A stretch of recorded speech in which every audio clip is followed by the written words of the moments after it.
সত্যিকারের সুখ ও স্বাধীনতা আসে আত্মার নেশা থেকে। হ্যাঁ বন্ধুরা, আজ এই সুন্দর প্রসঙ্গটাকে কেন্দ্র করে তোমাদের একটি গল্প বলব। বিকাশ ছোট থেকেই খুবই কৌতূহলী এবং চিন্তাশীল একটি ছেলে ছিল। সে স্কুলে ভালো পড়াশোনা করত, কিন্তু জীবনের ছোট ছোট আনন্দের খোঁজে সব সময় ব্যস্ত থাকত। তবে একটি বিষয় ছিল, তার আনন্দ ছিল কেবল সাময়িক। প্রতিদিন সকালে ঘুম থেকে উঠে মোবাইল চেক করা, সোশ্যাল মিডিয়ায় ঘন্টার পর ঘন্টা সময় কাটানো, ভিডিও গেমস খেলা, সবই যেন তার দৈনন্দিন রুটিনের অংশ। শরীর ঠিক থাকলেও তার মন অনেক সময় শূন্যতা অনুভব করত। রাতের অন্ধকারে বিছানায় শুয়ে শুয়ে সে ভাবত, আমি কি সত্যি সুখী? আমি কি কিছু করতে পারছি যা আমাকে পূর্ণতা দেয়? এই প্রশ্নগুলো তার মনের গভীরে এক অদৃশ্য চাপ তৈরি করেছিল। একদিন স্কুলের লাইব্রেরিতে গিয়ে সে একটি বইয়ের সামনে দাঁড়ালো। অভ্যন্তরীণ শক্তি ও আত্মার নেশা। প্রথমে সে ভাবলো, এত বড় বই, আমি কি এটি পড়তে পারবো? কিন্তু কৌতূহল ও একরকম বোরডম তাকে বইটি হাতে নিতে বাধ্য করলো।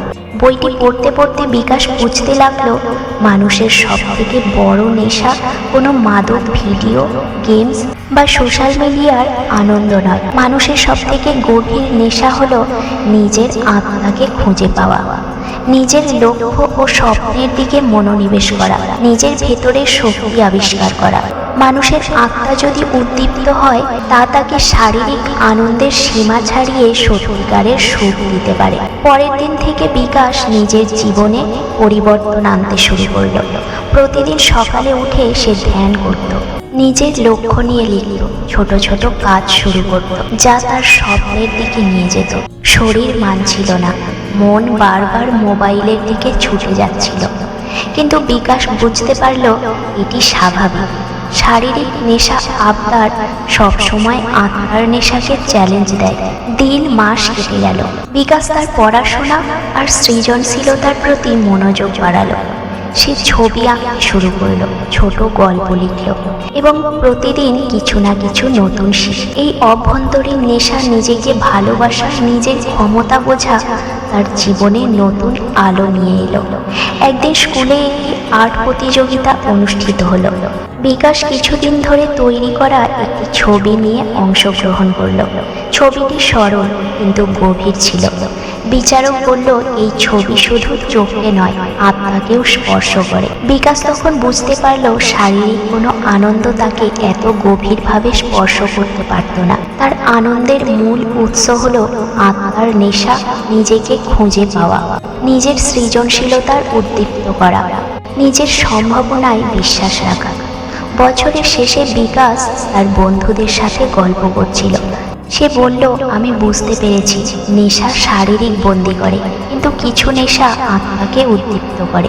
শারীরিক নেশা যেমন mobile, video games, social media, সেগুলো আনন্দ দেয় সাময়িক, কিন্তু আত্মার নেশা, নিজেকে খুঁজে পাওয়া, নিজের লক্ষ্য পূরণ করা, আমাকে সত্যিকারের শক্তি এবং সুখ দিয়েছে। বিকাশের জীবন এখন পুরোপুরি বদলে গেছে।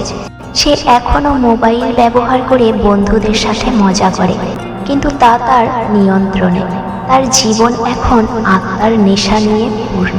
প্রতিদিন সে নিজের লক্ষ্য পূরণে কাজ করে, নতুন কিছু শেখে, নিজের সক্ষমতা পরীক্ষা করে। আর আনন্দ আর সাময়িক নয়, এটি গভীর, স্থায়ী এবং জীবনদায়ী। বন্ধুরা, বিকাশের গল্প আমাদের শেখায়, শরীরকে বন্দী করা নেশা কেবল শারীরিক আনন্দ দেয়, কিন্তু আত্মাকে উদ্দীপ্ত করা নেশা চিরস্থায়ী শক্তি ও সত্যিকারের সুখ দেয়। যদি আমরা আমাদের মন আর আত্মাকে লক্ষ্য এবং সৃজনশীলতায় নিবদ্ধ করি, আমরা কোনো চ্যালেঞ্জ হার মানব না। আমাদের জীবনে সত্যিকারের স্বাধীনতা আসে শারীরিক নয়, আত্মার নেশা থেকে। বন্ধুরা, আজকের গল্প থেকে শিক্ষণীয় তিনটি কথা আমাদের সর্বদাই মনে রাখা প্রয়োজন। প্রথমত, শারীরিক আনন্দ সাময়িক সুখ দেয়, কিন্তু আত্মার নেশা, নিজেকে খুঁজে পাওয়া, নিজের লক্ষ্য অনুসরণ করা, জীবনকে স্থায়ী শক্তি ও আনন্দ দেয়। দ্বিতীয়ত, আমরা আমাদের সময় ও শক্তি সৃজনশীল কাজ শেখা এবং নিজের ক্ষমতা উন্নয়নে ব্যবহার করে আমরা নিজের জীবন সম্পূর্ণভাবে বদলে দিতে পারি। তৃতীয়ত, শারীরিক নেশা কেবল মুহূর্তের আনন্দ দেয়, কিন্তু আত্মাকে উদ্দীপ্ত করার নেশা আমাদের স্বাধীন, আত্মনির্ভরশীল এবং সুখী জীবন প্রদান করে। সবশেষে আবারও বলবো, এই পৃথিবী তাদের জন্য যারা প্রতিনিয়ত জীবনের সঙ্গে লড়াই করে বেঁচে থাকে।